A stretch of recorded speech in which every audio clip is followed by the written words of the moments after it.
കുടുംബം ദൈവത്തിന്റെ സ്വപ്നമാണ്. കുടുംബം ദൈവത്തിന്റെ സംവിധാനമാണ്. അവൻ സകല കുടുംബങ്ങൾക്കും പേർ വരുവാൻ കാരണമായ ദൈവമാണ്.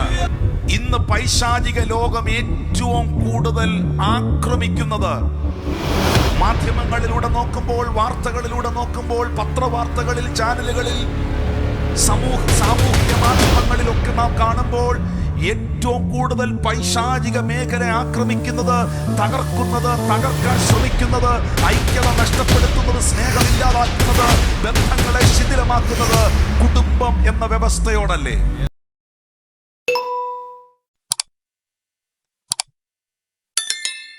പൈശാചിക മേഖലയ്ക്ക് ശത്രുതയുള്ളത് ദൈവിക സംവിധാനങ്ങളോടാണ്. പൗലോസ് അപ്പോസ്തലൻ പറയുന്നുണ്ട്, നമുക്ക് പോരാട്ടമുള്ളത് ജഡരക്തങ്ങളോടല്ല, വാഴ്ചകളോടും അധികാരങ്ങളോടും സ്വർലോകങ്ങളിലെ ദുഷ്ടാത്മ സേനയോടുമാണ്. ഈ ദുഷ്ടാത്മ സേനയ്ക്ക്, ഈ പൈശാചികമായ വാഴ്ചകൾക്ക്, പൈശാചികമായ അധികാരങ്ങൾക്ക് എപ്പോഴും അസ്വസ്ഥത ഉണ്ടാക്കുന്നത് ദൈവിക സംവിധാനങ്ങളാണ്. ഈ ഭൂമിയിൽ ദൈവത്താൽ സ്ഥാപിതമായ, ദൈവകരത്താൽ സ്ഥാപിതമായ, ദൈവം എന്റേത് എന്ന് പറഞ്ഞ പ്രധാനപ്പെട്ട രണ്ട് കാര്യങ്ങളുണ്ട്. അതിലൊന്ന് വിശുദ്ധ തിരുവെഴുത്തുകളിൽ ഉൽപ്പത്തി പുസ്തകത്തിൽ നാം കാണുന്നതായ വിശുദ്ധ വിവാഹം അഥവാ കുടുംബം എന്ന സംവിധാനമാണ്. ഈ ഭൂമിയിൽ ആദ്യത്തെ കുടുംബത്തെ എഴുന്നേൽപ്പിച്ചത്, ആദ്യത്തെ വിവാഹം നടത്തിയത്, ആദ്യത്തെ കല്യാണം നടത്തിയത് അച്ഛനല്ല, തിരുമേനിയല്ല, പാസ്റ്റർ അല്ല, ബ്രദർ അല്ല. ഈ ഭൂമിയിലെ ആദ്യത്തെ വിവാഹം നടത്തിയ കാർമികൻ സർവശക്തനായ ദൈവമാണ്. മനുഷ്യൻ ഏകനായിരിക്കുന്നത് നല്ലതല്ല, നന്നല്ല എന്ന് ദൈവം കണ്ടു. ദൈവം സൃഷ്ടിച്ചതെല്ലാം നല്ലതായിരുന്നു. ദൈവം തിന്മയായതൊന്നും ഈ ഭൂമിയിൽ സൃഷ്ടിച്ചില്ല. ദൈവം ഒരു കാര്യവും ഡ്യൂപ്ലിക്കേറ്റ് ആയിട്ടുള്ളത് ഈ ഭൂമിയിൽ ഉണ്ടാക്കിയില്ല. അല്ലെങ്കിൽ എന്താ പറയുന്നേ, മ്ലേച്ഛമായതോ തിന്മയായതോ ഉപയോഗശൂന്യമായതോ വേണ്ടാത്തതോ ആയ യാതൊരു കാര്യങ്ങളും ദൈവം ഈ ഭൂമിയിൽ സൃഷ്ടിച്ചില്ല. അവൻ സൃഷ്ടിച്ചതും ചമച്ചതും വിളിച്ചു വരുത്തിയതുമെല്ലാം ഏറ്റവും നല്ലതായിരുന്നു, നന്മയായിരുന്നു, ശ്രേഷ്ഠമായിരുന്നു. എന്നാൽ എല്ലാം നല്ലതെന്ന് കണ്ട ദൈവം ഒരു കാര്യം മാത്രം നന്നായി നല്ലതെന്ന് കണ്ടില്ല. അത് മനുഷ്യൻ ഏകനായിരിക്കുന്നതാണ്. എന്ന് പറഞ്ഞാൽ ആദം ഒറ്റയ്ക്കിരിക്കുന്നത്, ഏകനായിരിക്കുന്നത് നല്ലതല്ല എന്ന് ദൈവം മനസ്സിലാക്കി. അതുകൊണ്ട് ദൈവം തന്റെ ഹൃദയത്തിൽ തന്നെ തീരുമാനിക്കുകയാണ്, ഞാൻ അവന് തക്കതായ ഒരു തുണയെ ഉണ്ടാക്കി കൊടുക്കും. അവനൊരു ഗാഢനിദ്ര വരുത്തി അവന്റെ വാരിയലിൽ നിന്നൊന്നെടുത്ത് ദൈവം അവന്റെ ഭാര്യയെ, അവന്റെ മണവാട്ടിയെ തന്റെ കരങ്ങളാൽ സൃഷ്ടിച്ചു. രണ്ടുപേരിലും ജീവശ്വാസമൂതി അവരെ ആണും പെണ്ണുമായി സൃഷ്ടിച്ചു. മനുഷ്യനെ തന്റെ ഭാര്യയോട് കൂട്ടിച്ചേർത്തു. യേശു കർത്താവ് ഈ ഭൂമിയിൽ വന്ന് വിളിച്ചു പറഞ്ഞു പരീശന്മാരോട്, ഏതു കാരണം ചൊല്ലി ഭാര്യയെ ഉപേക്ഷിക്കുന്നത് വിഹിതമോ എന്ന് ചോദിച്ചപ്പോൾ, ആദിയിൽ അവൻ അവരെ ആണും പെണ്ണുമായി സൃഷ്ടിച്ചു. ആകയാൽ ദൈവം യോജിപ്പിച്ചതിനെ മനുഷ്യർ വേർപിരിക്കരുത്. ഇനി മേലാൽ അവർ രണ്ടും രണ്ടല്ല ഒന്നത്രേ എന്ന് ബൈബിൾ വ്യക്തമാക്കി. ഞാൻ ചോദിക്കട്ടെ, ഈ കുടുംബം എന്ന സംവിധാനത്തെ ഉണ്ടാക്കിയത്, കുടുംബം എന്ന ഏറ്റവും പ്രധാനപ്പെട്ട മൂല്യമുള്ള, വാല്യുള്ള, ഏറ്റവും മനോഹരമായ ഈ കാര്യത്തെ ഭൂമിയിൽ ചമച്ചത്, പണിതുയർത്തിയത് ദൈവത്തിന്റെ കരമല്ലേ? ആണോ?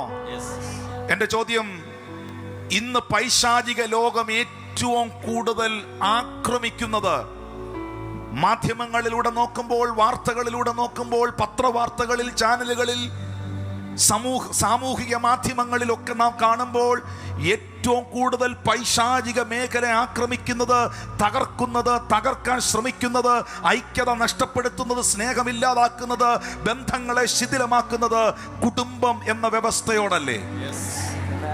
എന്താണ് അതിന്റെ കാരണമെന്നറിയാമോ? കുടുംബം ദൈവത്തിന്റെ സ്വപ്നമാണ്. കുടുംബം ദൈവത്തിന്റെ സംവിധാനമാണ്. അവൻ സകല കുടുംബങ്ങൾക്കും പേർ വരുവാൻ കാരണമായ ദൈവമാണ്. രണ്ടാമതായി, ദൈവത്താൽ സ്ഥാപിതമായ, ദൈവം എന്റേത് എന്ന് പറഞ്ഞ മറ്റൊരു സംവിധാനമാണ് ദൈവത്തിന്റെ സഭ.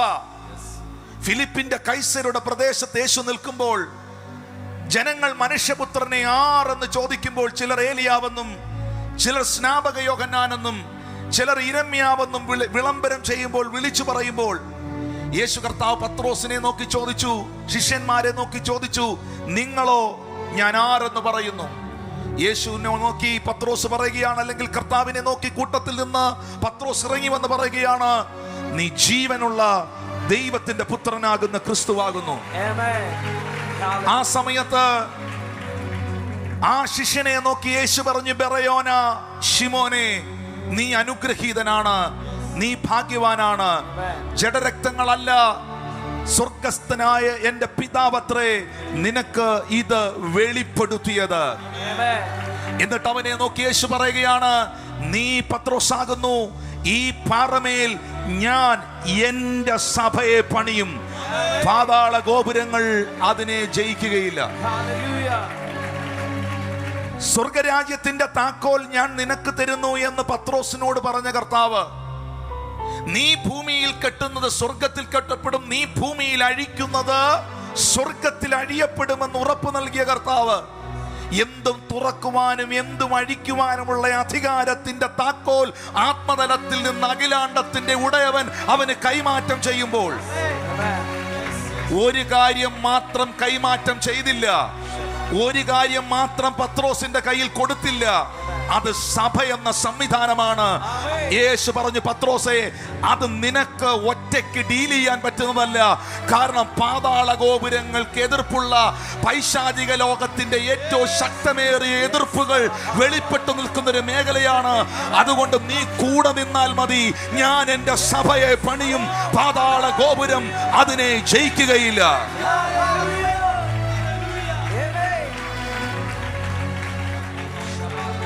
അപ്പോൾ ഈ രണ്ട് സംവിധാനങ്ങളെയും ഓർത്ത് പ്രാർത്ഥിക്കേണ്ടതായ, അതിനെ ചേർത്ത് പിടിക്കേണ്ടതായ ഒരു ദൗത്യം, ഒരു ഉത്തരവാദിത്വം യേശുവിന്റെ രക്തത്താൽ വീണ്ടെടുക്കപ്പെട്ട, വേർതിരിക്കപ്പെട്ട, വിളിക്കപ്പെട്ട ദൈവമക്കൾക്കുണ്ട് എന്ന സത്യത്തെ മറന്നുപോകരുത്. ഇമ്പോർട്ടന്റ് ആയി കാണേണ്ടതിനെ ഇമ്പോർട്ടന്റ് ആയി കാണുവാനും, നിസ്സാരമായി കാണേണ്ടതിനെ നിസ്സാരമായി കാണുവാനും, ഉൾക്കൊള്ളേണ്ടതിനെ ഉൾക്കൊള്ളുവാനും, തിരസ്കരിക്കേണ്ടതിനെ തിരസ്കരിക്കുവാനും ഒരു ദൈവവൈതലിന് കഴിഞ്ഞാൽ അവന്റെ ആത്മീക ജീവിതം അവിടെ വിജയിക്കുകയാണ്.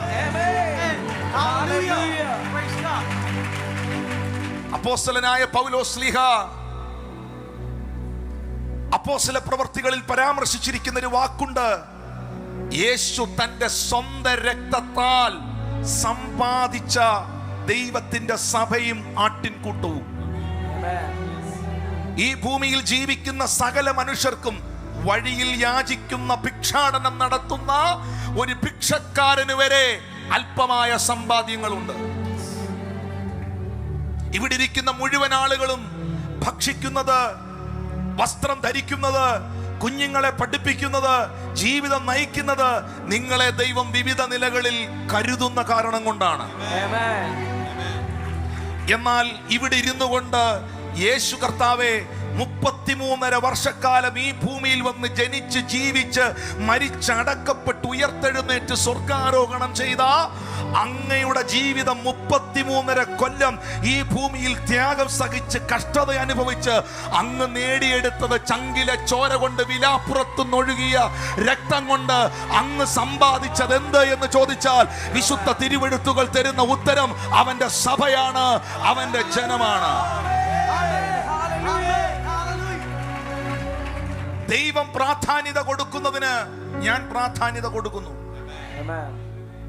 ദൈവം വിലയേറിയതായി കാണുന്നതിനെ, ഈ വിശുദ്ധ ബൈബിൾ വിലയേറിയതായി പഠിപ്പിക്കുന്നതിനെ ഞാനും വിലയേറിയതായി തന്നെ കാണുന്നു. അതിനെ അങ്ങനെ തന്നെ നിങ്ങൾക്കും കാണാൻ കഴിഞ്ഞാൽ അടിവരയിട്ട് വിളിക്കാം, നീ ഒരു ആത്മീയനാണ് എന്ന്. ഒരു യാഥാർത്ഥ്യം എന്റെ പ്രിയ മക്കളോട് എന്നതുപോലെ ഞാൻ പറയുന്നു,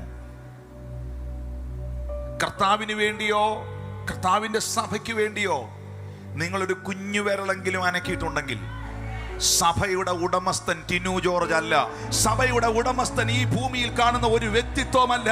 സഭയുടെ ഉടമസ്ഥൻ സഭയ്ക്ക് വേണ്ടി ജീവനെ തന്ന് രക്തത്താൽ വീണ്ടെടുത്ത സർവശക്തനായ ദൈവമാണ്. അതുകൊണ്ട് ഈ രണ്ട് പ്രധാനമായ വിഷയങ്ങളിൽ പ്രാർത്ഥന കുറഞ്ഞു പോകരുത്. കാരണം നിങ്ങൾ പ്രാർത്ഥിച്ചാലും ഇല്ലെങ്കിലും ദൈവസഭകൾക്കെതിരെയും കുടുംബങ്ങൾക്കെതിരെയും പൈശാചിക ലോകം 24/7 365 ഡേയ്സ് അവൻ വർക്കിങ്ങിലാണ്.